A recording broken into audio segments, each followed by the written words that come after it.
my friends, and thank you for tuning in to Weird Mythic Podcast. It's me, Naomi. I hope you've had a good week. Sorry for the late episode. I've just been real busy this week. Shit happens, but this should be uploaded and able to be listened to by Easter Sunday. So if you celebrate the holiday, happy Easter. I hope everybody has a great time spending it with the family. Uh, so I just got back from the farmer's market. I got myself some good Indian food and some pastries, and I tried this awesome new chai. So I'm definitely have to go back and get more of this chai next weekend also. So I hope everybody just enjoys this freaking weather here in California. It's amazing. So great. Okay, so I actually have some recaps, or not recaps, haha. I have some updates on the true crime cases that I've been following, like real ones.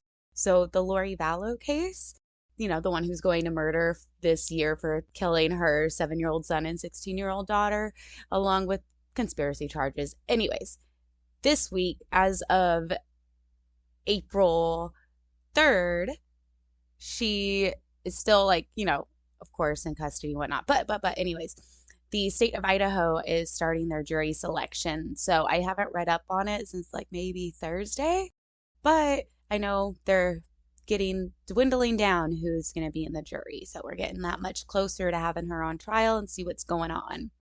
Another update, and one that I can now completely erase and get rid of from my list. So Madeline McCann case, how that Julia Wendell person believes that she's Madeline and had that DNA test.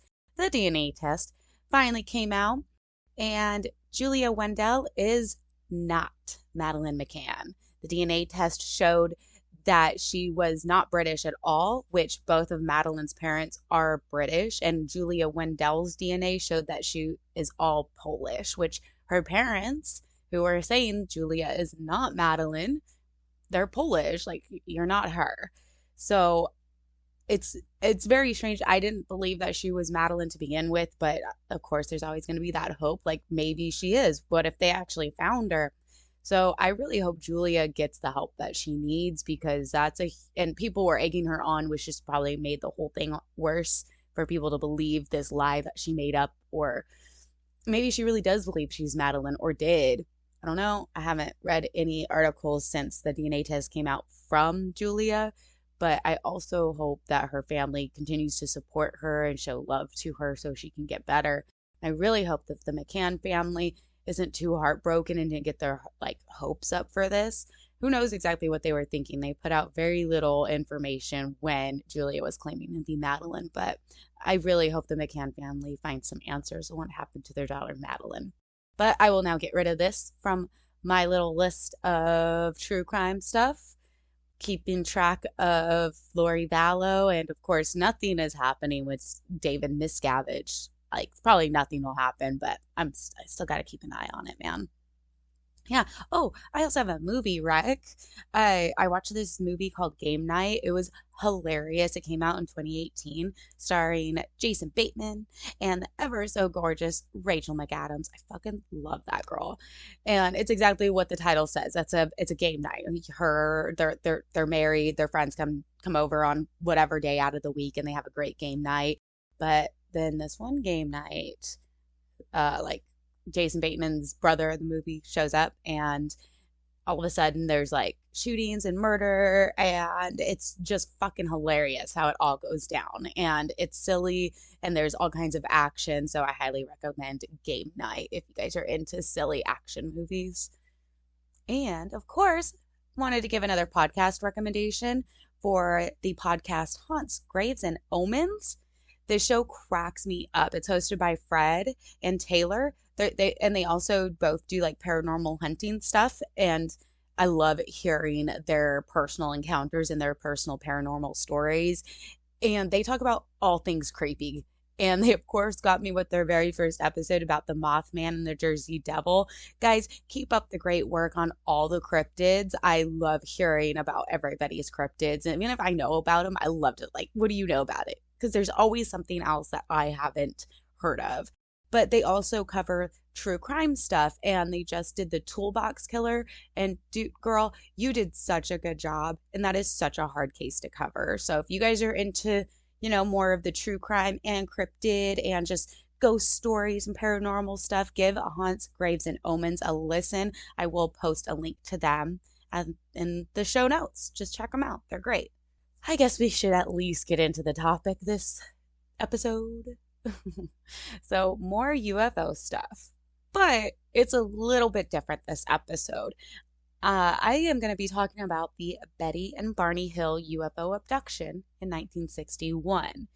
Before we get into the show, I will mention that their granddaughter is a famous UFC fighter, and I'm a big MMA fan, and Angela Hill is a great mixed martial artist. Angela Hill, she is in the strawweight division in UFC, and she's actually ranked number 13. I just checked right before this.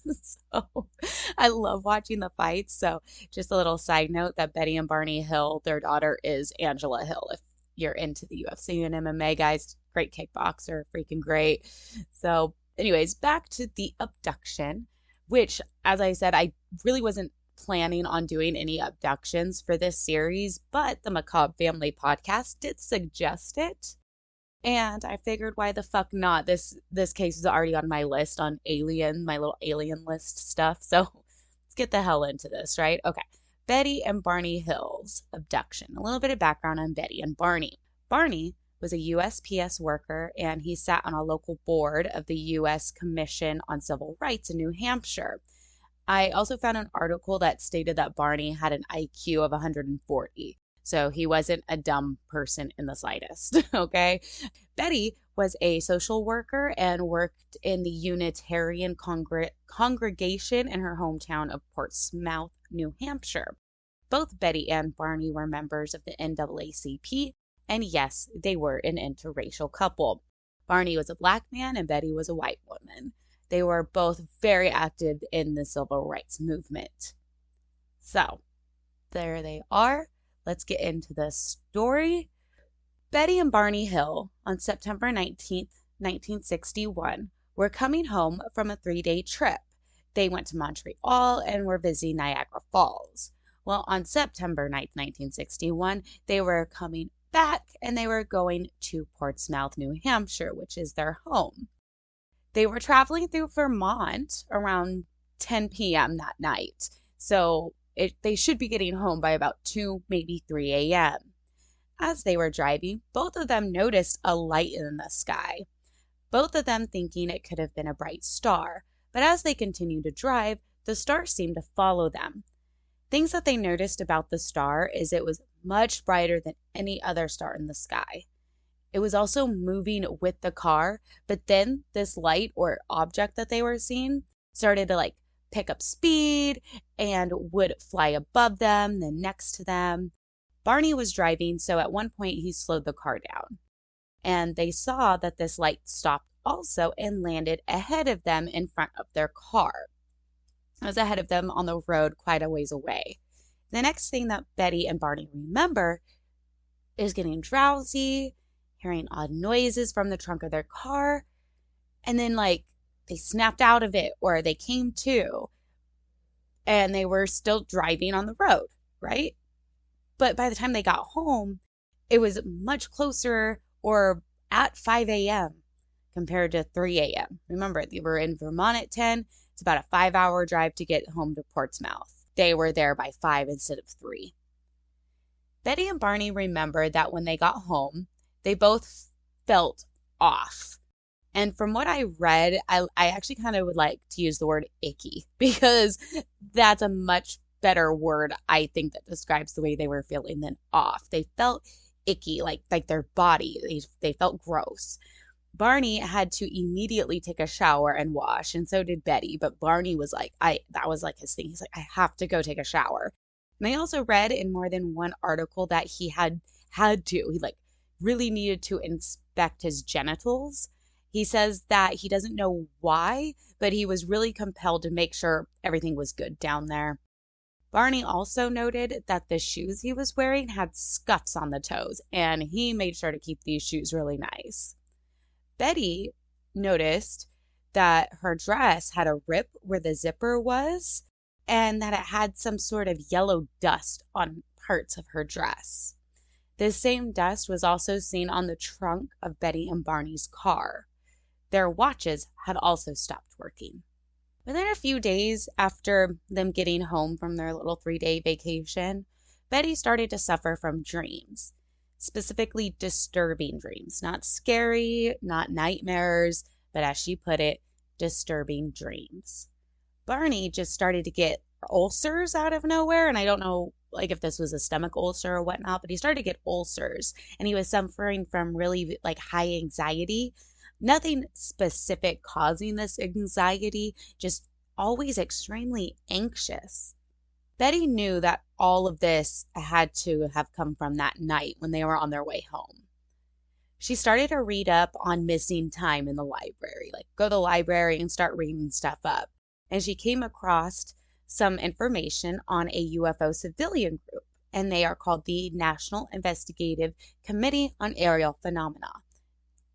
They also go by NICAP, N-I-C-A-P, NICAP. She decided to reach out to them along with the U.S. Air Force, thinking maybe one of them could help her and Barney.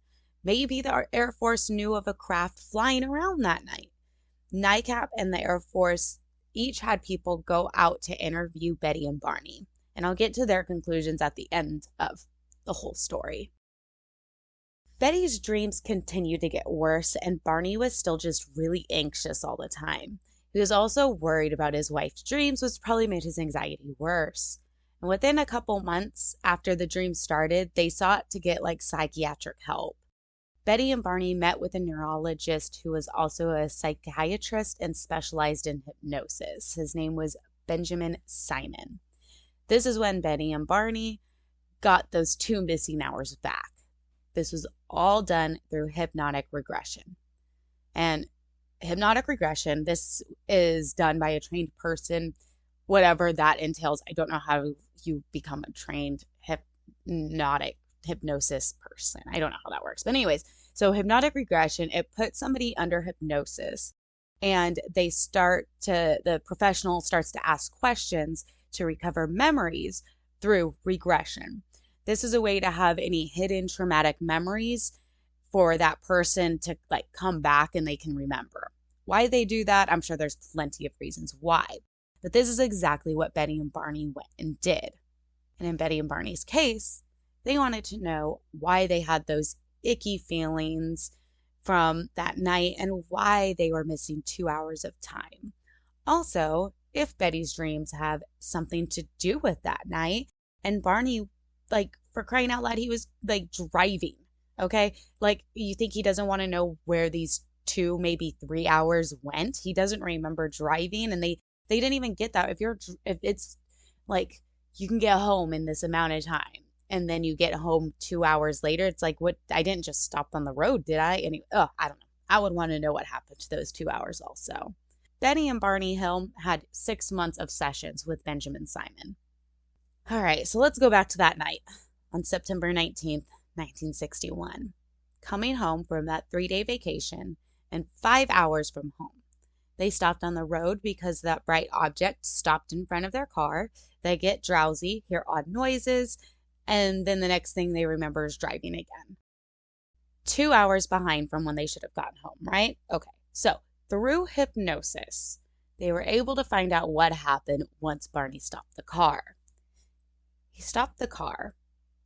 He gets out of the car with his binoculars and got to take a closer look at what this bright object was that stopped in front of them.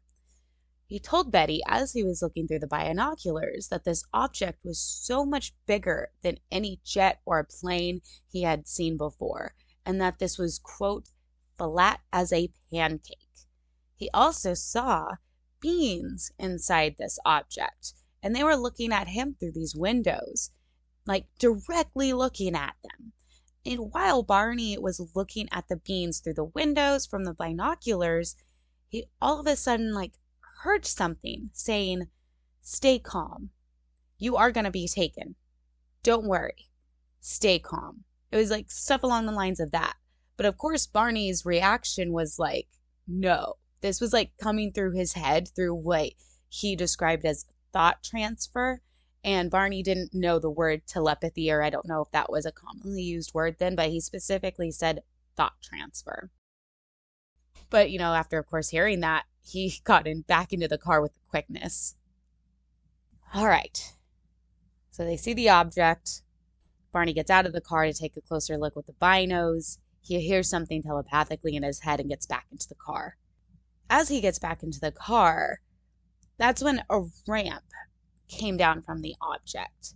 And this is when those beings came out and walked up to the hills as they were in their car.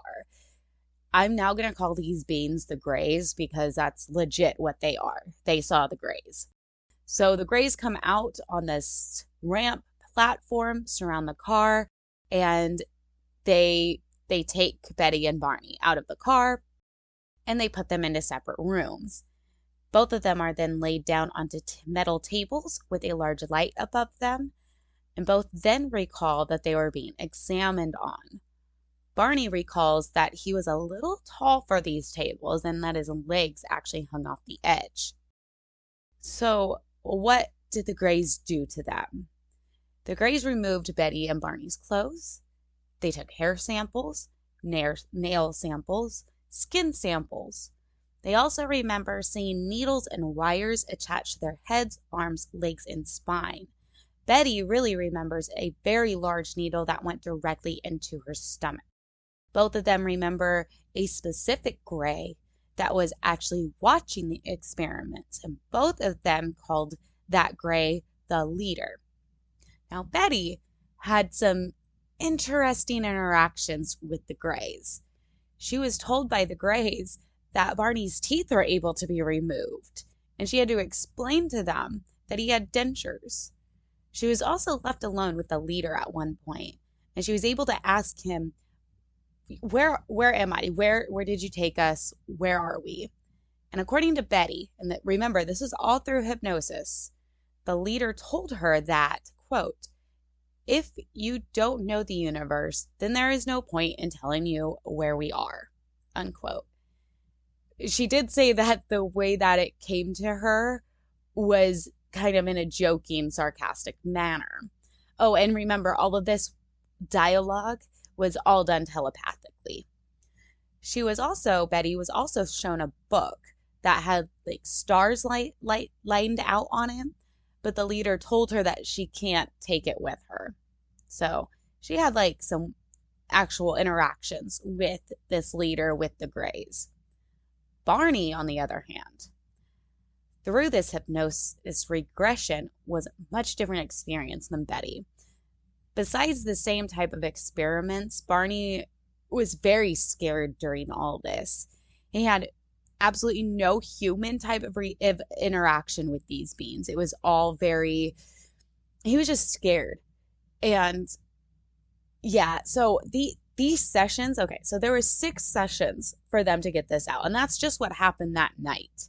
There's so much more that actually happened to them personally, and other things that they were remembering during, like, this was only a few hours that they were on this UFO ship being experimented on by the Greys. But through having these weird dreams that Betty was having and how scared Barney was, and just the fact that they kept taking samples and then they were having all these just horrible experiences, at least on Barney's side. It was very interesting. Okay, so it's recorded. I probably forgot to say that. These sessions are recorded. So you can listen to a lot of them. And I will post those recordings in the show notes. I did listen to a lot of Betty's because those are what's more available. There's not a whole lot of Barney's recordings available, but I did find some. And he's just so scared. Like when he's recalling it, he just seems so scared. And I felt more bad for Barney. Like he did not have a good experience. Things that Barney kept saying, like here's some examples from the one that I was really able to listen to, was he actually used the word flying saucer, and he screams and he cries a lot. So something that he kept quoting and saying is keep your eyes closed. And then he would remember being dragged onto the ship. his feet being bumped onto the rocks, how low his shoes were scuffed. And then he would repeat, keep your eyes closed, don't open them. And then he would just scream, guys, just scream. And not only were the Greys telling him to keep his eyes closed, but what Barney remembered from that moment, like how he was feeling in that moment, was just how scared of how they looked and how big their eyes were. And he just kept repeating those eyes, like they kept getting real close to him, and it scared him. And Betty didn't really have that type of reaction. This is one of the most well-known or well-documented UFO abductions in U.S. history, in my humble opinion. But I'm sure you all would like to know what NICAP and the Air Force and Benjamin Simon had to say about this, since the Air Force and NICAP did interview them, and I believe the Air Force did it for like 6 hours, dude. After Betty and Barney reached out to NICAP and the Air Force, people came by their home and did some investigating and some interviews. And remember, NICAP is the National Investigative Committee on Aerial Phenomena. They concluded that the Hills abduction was 100% true. Done. End of story. So, Air Force. And of course, this is the 60s, so it is part of Project Blue Book. Or at least the interviewer is part of Project Blue Book to see if this was like a real thing. The interviewer from the Air Force for the project is Walter Webb. He did interview them for 6 hours. I got it in my notes. And from the Air Force and Project Blue Book, Walter Webb believes that what the Hills actually saw this UFO was the planet Jupiter, because it was really close that time of year. And yeah, their case was actually completely dismissed by the Air Force Project Blue Book. So let's talk about this hypnosis guy, okay? 6 months of hypnosis, Benjamin Simon. He concluded that Betty dreamed all of this up. And as she was telling Barney started to believe her dreams and believe that they were real himself. You know, just 2 civil rights activists, when one of them has an IQ of 140, just randomly believing their dreams. Okay, yeah, that totally makes sense to me. Not. Another explanation, and if I remember correctly, this mainly came from the Air Force, and it's really sad to think about. And what really sucks is this theory of their abduction is actually believed by a lot of people who have read up on it.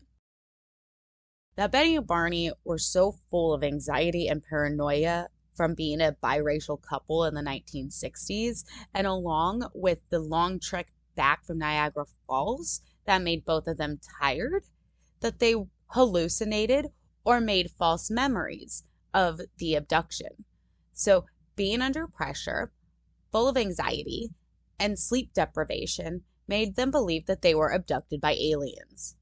I also read some articles that Barry was a vet in World War II, so he could have had PTSD, but specifically through this hypnosis regression, this created the false memories.